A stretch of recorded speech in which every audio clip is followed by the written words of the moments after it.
Durant le cours de la série, les termes empreinte de carbone, cycle de vie et économie circulaire reviendront très souvent. Pour bien comprendre leur signification et leurs relations, j'ai rencontré Annie Levasseur, professeure à l'École de technologie supérieure, qui va vulgariser tout ça pour nous. Annie, je comprends pas ce que c'est une empreinte de carbone. On entend souvent ça dans les médias, mais... L'empreinte carbone, dans le fond, si on prend une voiture, on va comptabiliser toutes les émissions de gaz à effet de serre causées par cette voiture-là. Donc, évidemment, l'extraction des matériaux, la production de toutes les pièces, ces activités industrielles-là sont responsables de gaz à effet de serre. Ensuite, évidemment, pendant l'utilisation du véhicule, je vais émettre des gaz à effet de serre tout au long de sa vie, autant par la combustion que les pièces que je vais devoir changer. Ouais.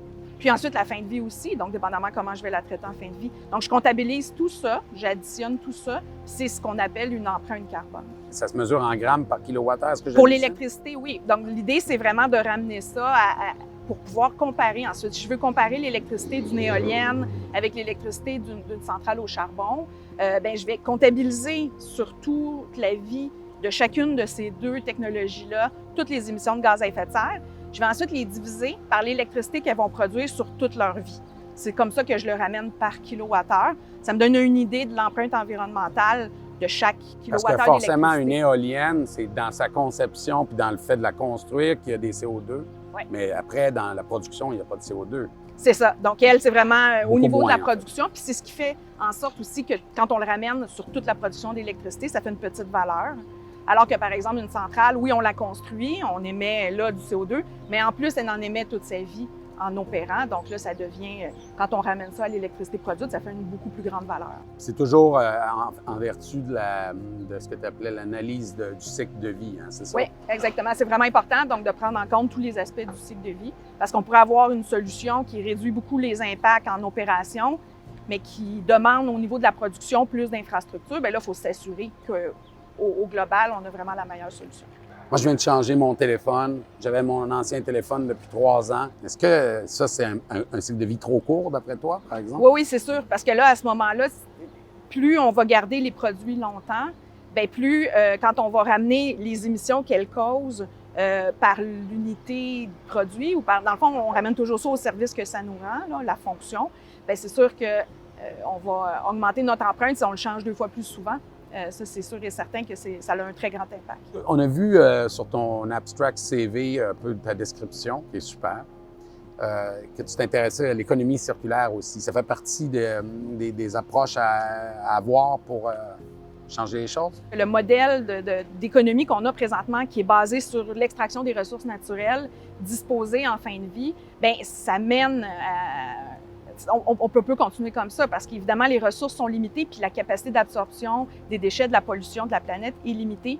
Donc, c'est ça l'idée de l'économie circulaire, c'est dès la source, repenser ce qu'on fait dans la durée. Pour augmenter la durée de vie. Toutes les idées qu'on donnait tantôt, augmenter la durée de vie, réduire la consommation d'énergie, trouver des nouvelles façons en fin de vie, que ce soit le réemploi, la remanufacturing, le recyclage. Donc, d'essayer de s'en aller de plus en plus à ce que quand on extrait une ressource, bien, elle est en circulation continue dans notre économie.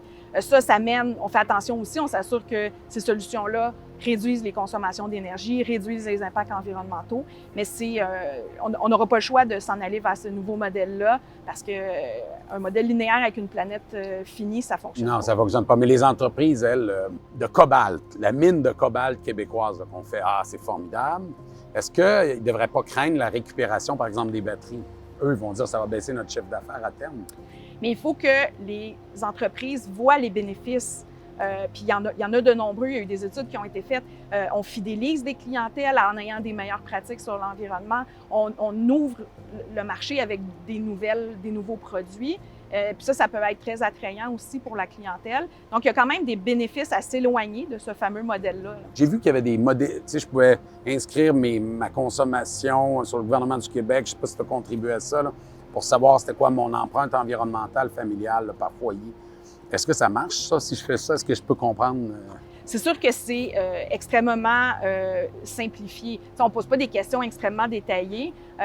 Donc, ça va être quelques questions sur les habitudes de transport, le logement, les habitudes de consommation. Mais c'est sûr qu'on prend des données très moyennes de profils de consommateurs très moyens.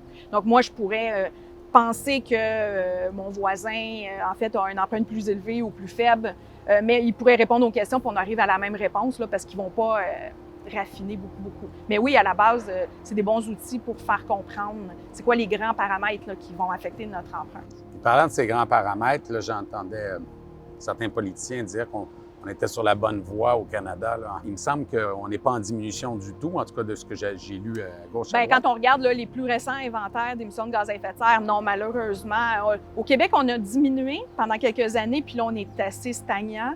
Au Canada, on n'a pas du tout diminué. Donc, oui, on a des promesses, on a toutes sortes d'idées dans les boîtes, mais on ne le voit pas encore se concrétiser, malheureusement. Mais toi, personnellement, là, si demain matin, tu étais en position décisionnelle, qu'est-ce que tu ferais en premier? Il n'y a pas une solution unique. Hein? C'est vraiment, il va falloir mettre à profit toutes les solutions possibles. C'est sûr que les premiers éléments qu'il faudrait mettre en priorité, c'est la réduction de la demande énergétique, la réduction des émissions à la source. Ensuite, il y a aussi beaucoup de changements de technologie, comme de passer de l'essence à l'électrique. Mais en fait, il faudrait réduire nos besoins si on reste avec le transport, que ce collectif. soit en aménageant, évitant l'étalement urbain, en tout ce qui est transport collectif. Donc, il faut vraiment réduire nos consommations énergétiques. Puis ensuite, avec ce qui reste, bien là, on fait des changements technologiques, par exemple. Manger local, j'imagine, manger des fermes plus proches de chez nous aussi pour baisser. Local, moins de viande, ça, c'est vraiment un gros aspect aussi, d'essayer le plus possible d'aller vers le végé. C'est sûr que ça a un très gros impact. Ne pas comprendre n'est pas une raison pour rester dans l'ignorance. Et grâce à Annie, j'ai enfin compris.